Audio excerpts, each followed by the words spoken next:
Ayan, magkukulay tayo ng ating buhok ngayon.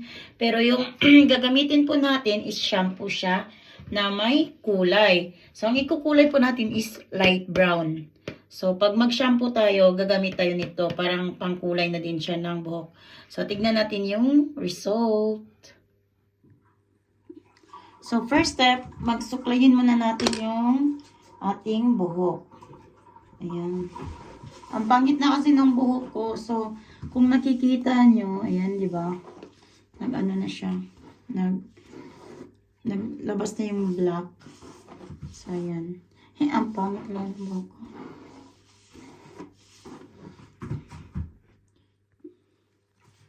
So,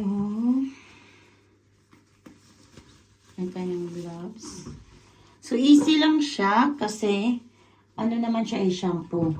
So, ito yung ano natin ginagamit. Yung Herbish na shampoo.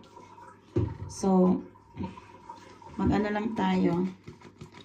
Kasi dalawa yung ano niya dito. May yung sa kulay tsaka conditioner ata to.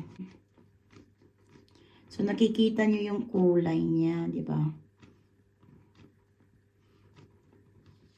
Tapos, ilalagay lang natin siya sa ating buhok. Ayan.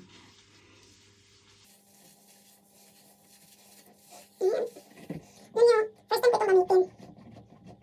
Tapos i-ano natin. Lahat ng ano, gusto ko lahat ng ano ko yung sa buhok, lalagyan ko ng lahat ng ano. Sa lahat ng ano ng buhok ko. So dapat pala, pag naglagay ka nito, dapat dry siya yung buhok mo.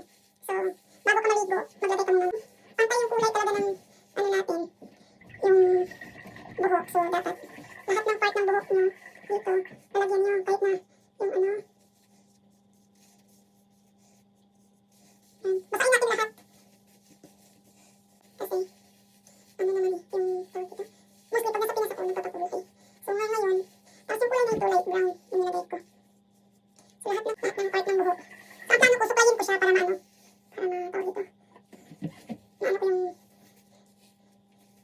Ang ito eh, ito maganda sa... Hindi na kulay yung mukha, yung sa may buhok. Tingnan ako yung dito banda sa likod eh. Kailangan natin lagyan din talaga para magkulay.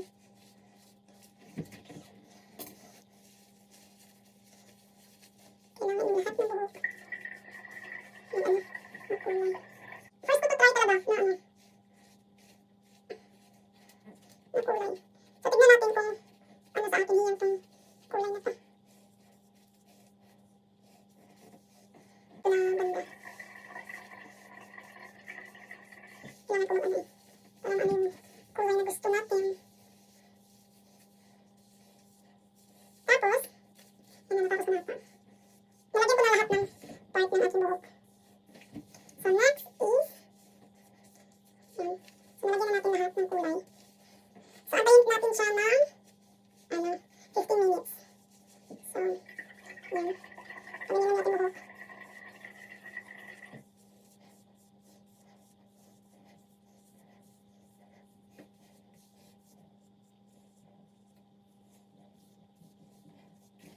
Ayan, nalagyan na natin lahat ng part ng ating buhok.